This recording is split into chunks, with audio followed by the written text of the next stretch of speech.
Στις 5 Νοεμβρίου έγινε επίσημα στην Αίγινα η ανακήρυξη του πρώην Μητροπολίτου Πενταπόλεως Νεκταρίου Κεφαλά Ισάγιον.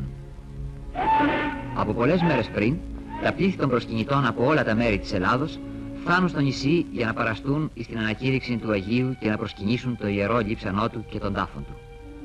Την παραμονή, στις 4 Νοεμβρίου, το μικρό λιπανάκι της Αίγινας σημεοστόλιστο έδινε την εικόνα του εορτασμού. Οι καμπάνες των εκκλησιών χτυπούσαν χαρμόσυνα, καθώς τα πλοία τα μεταφέροντα τους πιστούς έμπαιναν στο λιμάνι. Η Ορθόδοξος Εκκλησία της Ελλάδος, δι' αποφάσεως του Οικουμενικού Πατριαρχείου Κωνσταντινουπόλεως, ανεγνώρισε και κατέταξε τον Άγιο Νεκτάριο μεταξύ των Αγίων. Η ιδέα αναγνώρισης της αγιότητός του μέσα σε τόσα λίγα χρόνια, 40 χρόνια από το θάνατό του, αποτελεί μοναδικό γεγονός στην ιστορία της Εκκλησίας μας. Πολύ πριν ακόμη την ανακήρυξη του Αγίου Νεκταρίου από το Οικουμενικό Πατριαρχείο Κωνσταντινουπόλεως, ο θρησκευόμενος λαός τον είχε ήδη αναγνωρίσει εις Άγιον. Μετέβαινε εις τη μονή της Αγίας Τριάδος και προσκυνούσε το λείψανό του και τον τάφον του.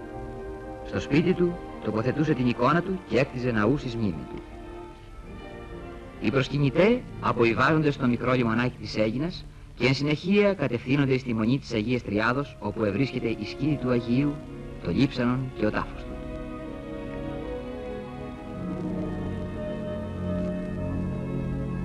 Η μονή της Αγίας Τριάδος, εδώ όπου ο Άγιος Νεκτάριος επέρασε τα τελευταία χρόνια της ζωής του, εμπλήρη αφοσιώσει προς τον Θεόν, τον οποίον επίστευσαν βαθιά, ηγάπησαν, ελάτρευσαν και υπηρέτησαν.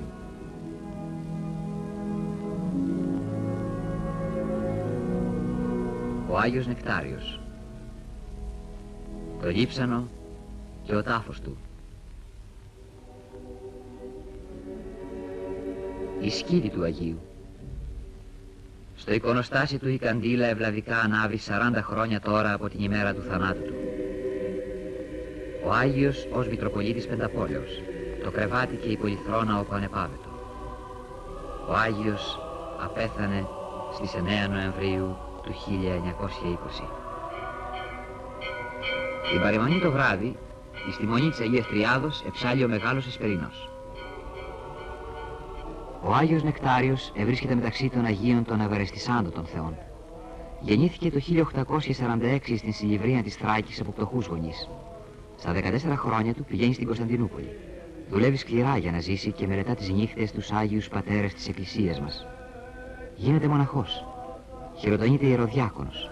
Τελειώνει το γυμνάσιο και τη θεολογική σχολή Αθηνών και πηγαίνει στην Αίγυπτο. Εκεί χειροτονείται πρεσβύτερος. Λίγους μήνες αργότερα παίρνει το officium του Αρχιμανδρίτου και χειροτονείται Μητροπολίτης Πενταπόλεως. Επιστρέφει στην Αθήνα και γίνεται ιεροκήρυκας. Αναλαμβάνει τη διεύθυνση της εκκλησιαστικής Ριζαρίου σχολής. Μετά λίγα χρόνια παραιτείται και έρχεται στην Αίγυπτο, όπου και γίνεται ασκητής. Χτίζει τη μονή της Αγίας Τριάδος και τη σκήτη του και ζει ασκητικά από το 1913 έως το 1920, όπου απέθανε σε ηλικία 74 ετών. Την Κυριακή στις 5 Νοεμβρίου, μετά την τέλεση της αρχιερατικής λειτουργίας στη μονή της Αγίας Τριάδος, έγινε η μεταφορά των Αγίων Λειψάνων του και η λιτάνευση εις τον Ιερό Ναόν Μητροπόλεως Αιγίνης.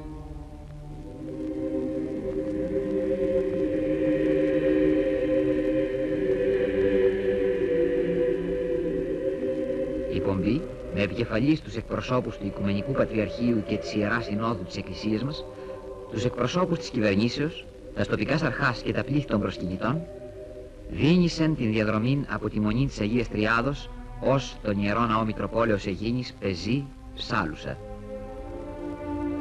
Καθ' όλο το μήκος της διαδρομής από όπου περνούσε η πομπή, χιλιάδες προσκυνητών ανέμενον την διέλευση του Αγίου. Οι συνεργάτες του και οι πνευματικοί μαθητές του, που πολλοί από αυτούς ευρίσκονται ακόμα εν ζωή, μιλούν για τη ζωή και το έργο του. Μας πληροφορούν πόσον εμόχθησε στην ζωή του, πόσον επικράθη από τους ανθρώπους, μα και πόσον αγάπησε τους συνανθρώπους του. Μας δίνουν ακόμα πληροφορίες για τη μαρτυρική του ζωή, που τελικά τον οδήγησε στην αγιοσύνη. Η μορφή του, φωτισμένη και εξαϊλωμένη από το ένθεο φως της καλής του ψυχής, έλαμπε μέσα στην ταπείνωση και την αγάπη του. Ο ενάρετος βίος του, η υπηρεσία του προς την Εκκλησία και τους συνανθρώπους του και η μαρτυρία των θαυμάτων του συνθέτουν την αγιότητα του προσώπου του.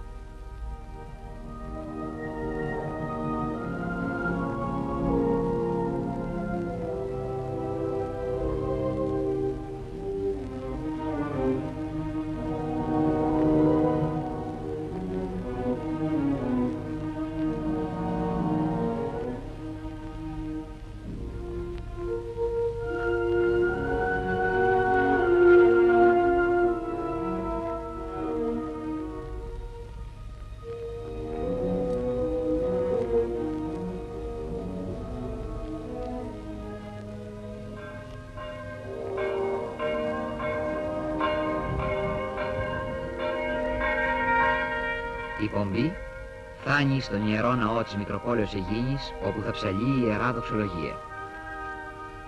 Στην είσοδο της Μητροπόλεως, ο Σεβασμιότατος Μητροπολίτης Πετσών, Ύδρας και Αιγίνης Προκόπιος ασπάζεται την εικόνα του Αγίου Νεκταρίου.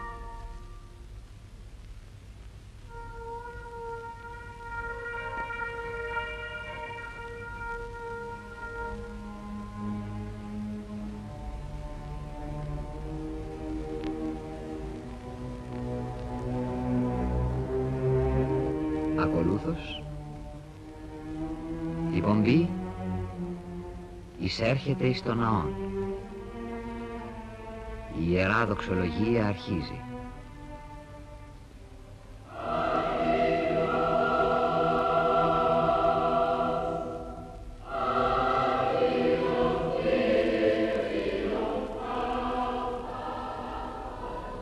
Εν συνεχεία γίνεται η ανάγνωση της ανακηρύξεως υπό του εκπροσώπου του Οικουμενικού Πατριαρχείου.